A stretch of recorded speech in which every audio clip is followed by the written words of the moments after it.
प्रस्तावना। पटना मेट्रो परियोजना का महत्व। पटना, बिहार की राजधानी, पिछले कई वर्षों से यातायात जाम, प्रदूषण, ढीली सड़क व्यवस्था और सार्वजनिक परिवहन की सीमितता की समस्याओं से जूझ रही है। बढ़ती आबादी और परिवहन की मांग ने शहर की धड़कन को प्रभावित किया है। ऐसे में मेट्रो रेल परियोजना एक क्रांतिकारी कदम है जो शहर की भीड़-भाड़ कम करेगी, यात्रा समय घटाएगी, सार्वजनिक परिवहन को अधिक विश्वसनीय, तेज और आधुनिक बनाएगी, पर्यावरणीय प्रभाव कम करेगी, शहर के विकास को नई गति देगी। इस परियोजना को केंद्रीय सरकार, राज्य सरकार और जापान इंटरनेशनल कोऑपरेशन एजेंसी (जिका) के सहयोग से वित्त पोषित किया जा रहा है। इसके 2 कॉरिडोर बनाए गए हैं, जिनमें से कुछ हिस्से त्वरित प्राथमिकता (प्रायोरिटी) के हैं ताकि जल्दी से जनता को लाभ मिल सके। पटना मेट्रो प्रोजेक्ट की रूपरेखा कुछ इस प्रकार है। 2 कॉरिडोर्स बटा लाइन्स। कॉरिडोर 1, लाइन 1 उदास स्माइली दानापुर कैंटोनमेंट से खेमनी चक तक लगभग 16.86 किमी लंबाई। इसमें ऊंचे, एलिवेटेड और भूमिगत अंडरग्राउंड दोनों हिस्से होंगे। कॉरिडोर 2, लाइन 2 बटा blue line Patna junction railway station से न्यू आईएसबीटी तक लगभग 14.45 किमी लंबा, जिसमें प्रायः प्राथमिकतः ऊंचा हिस्सा, एलिवेटेड प्रायोरिटी और कुछ भूमिगत हिस्सा है। स्टेशनों की संख्या एवं प्रकार। कॉरिडोर 1 में लगभग 14 स्टेशन, ऊंचे व भूमिगत, एलिवेटेड और अंडरग्राउंड दोनों प्रकार शामिल होंगे। कॉरिडोर 2 में 12 स्टेशन होंगे, कुछ एलिवेटेड, कुछ अंडरग्राउंड। ब्लू लाइन के प्राथमिक हिस्से में 5 एलिवेटेड स्टेशन तय हैं: Malahi Pakri, Khemnichak, which will also act as interchange, Bhootnath, 0 mile, new ISBT. वित्तीय मॉडल। पूरे प्रोजेक्ट की अनुमानित लागत लगभग 13,300 रुपये से 13,500 रुपये करोड़ है। लगभग 13,365 रुपये 77 पैसे करोड़ जैसी रिपोर्ट भी है। इसमें भूमि अधिग्रहण की लागत राज्य सरकार द्वारा वहन की जाएगी। वित्त पोषण के स्रोतों में राज्य सरकार की हिस्सेदारी, केंद्र सरकार की हिस्सेदारी तथा अधिकतर राशि जिका ऋण के माध्यम से शामिल है। प्रारंभिक प्राथमिकता कॉरिडोर, प्रायोरिटी कॉरिडोर।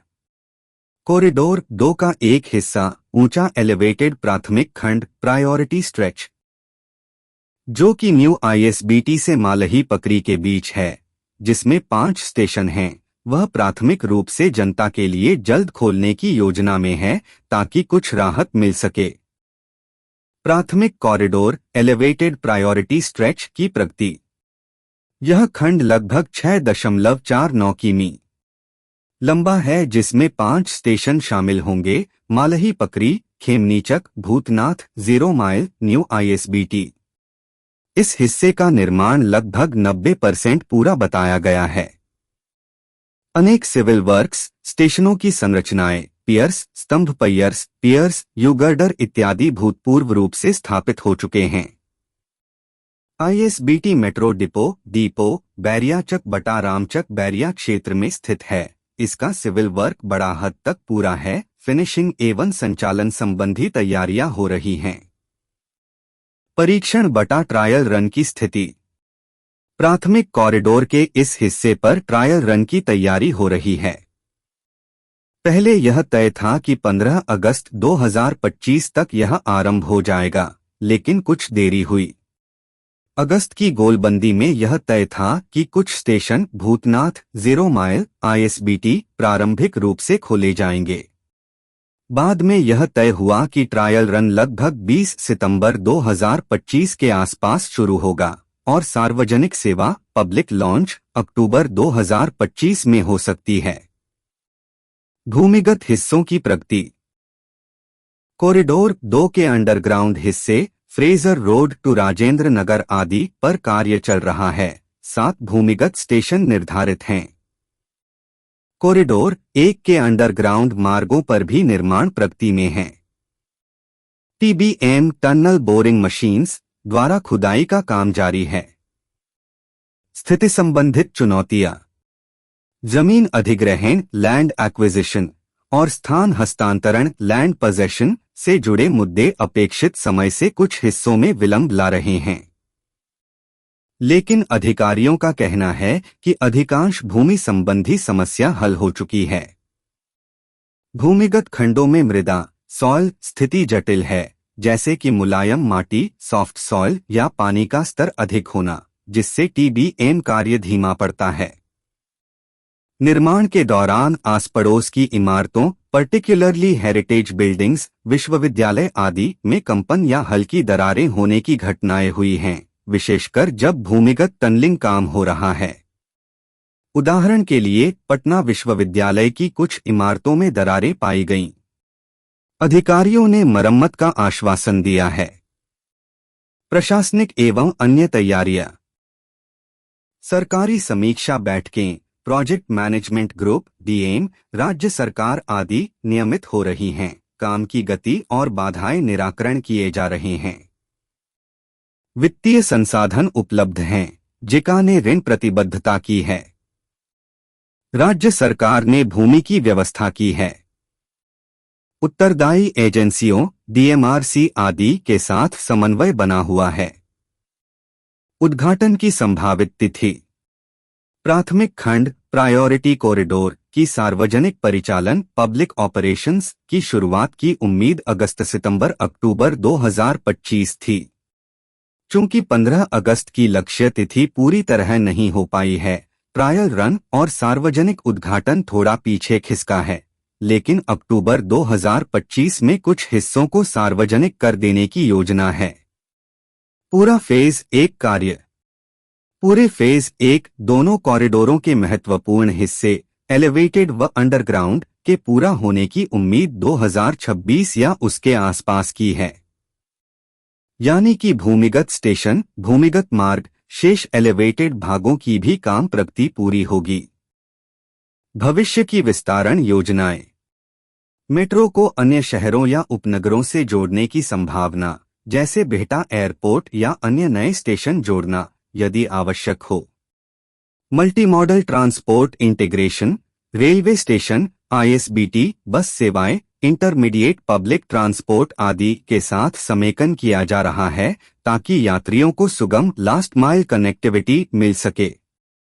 गैर भाड़े राजस्व स्रोत, एडवर्टाइजमेंट, किराया स्थान, स्टोर, मूल्य अधिग्रहण, वित्तीय model, value capture, financing, development rights आदि परियोजना को आर्थिक रूप से टिकाऊ बनाने के लिए शामिल किए गए हैं।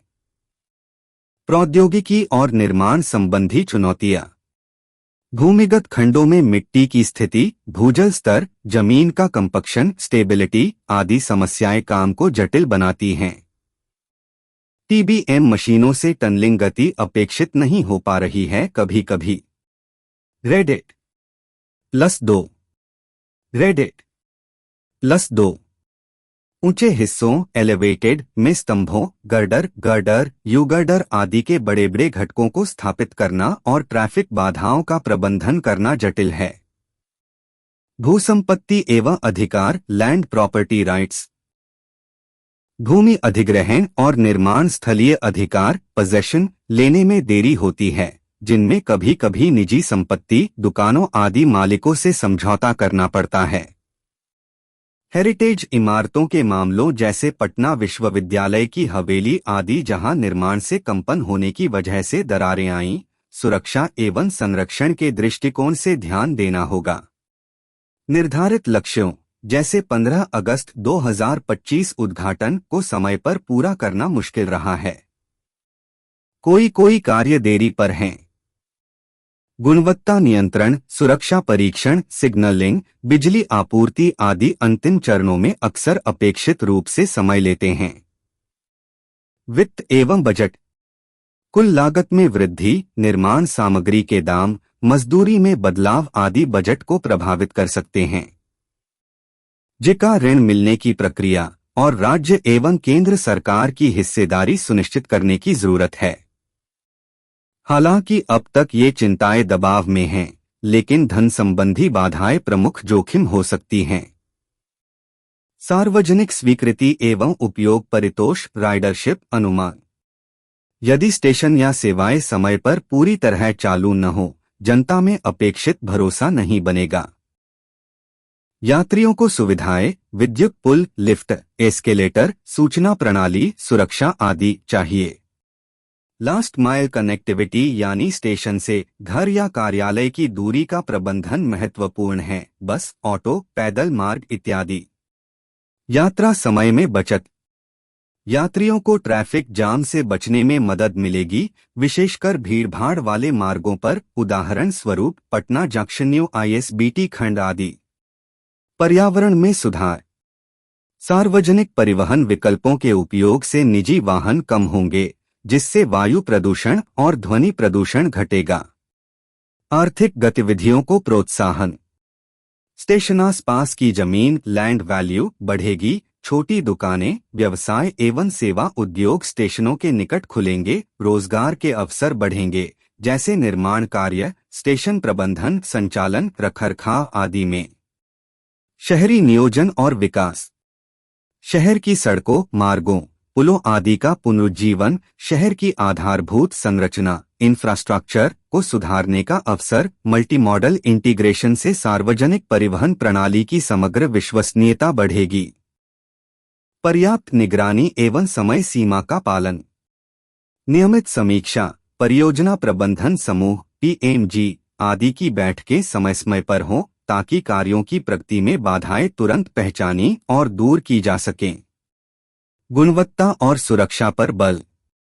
स्टेशनों, सुरंगों, संरचनाओं की गुणवत्ता सुनिश्चित हो, भूकंप सुरक्षा, कंपन नियंत्रण, विद्युत एवं सिग्नलिंग प्रणालियां पूरी तरह परीक्षण से गुजरें। पर्यावरणीय और हेरिटेज संरक्षण।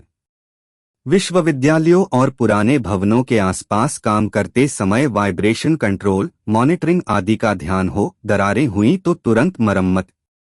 आर्थिक स्थिरता। बजट प्रबंधन, लागत वृद्धि को ध्यान में रखते हुए सतत वित्तीय योजनाएं हों, गैर भाड़े राजस्व स्रोतों को विकसित किया जाए। यात्री सुविधा एवं लास्ट माइल कनेक्टिविटी। स्टेशन तक पहुंचने जाने के लिए अच्छी बस बटा ऑटो बटा पैदल मार्ग बटा साइकिल रास्ते आदि हों, स्टेशन सुविधाएं पूर्ण हों, उदाहरण के लिए लिफ्ट, एस्केलेटर, बैठने की व्यवस्था, शेड आदि। जनता में जागरूकता और सहभागिता। समय समय पर जनता को सूचना देना कि कौन सा स्टेशन कब खुलेगा, कौन से मार्ग निष्क्रिय हैं आदि। यात्रियों से फीडबैक लेना, पारदर्शिता सुनिश्चित करना।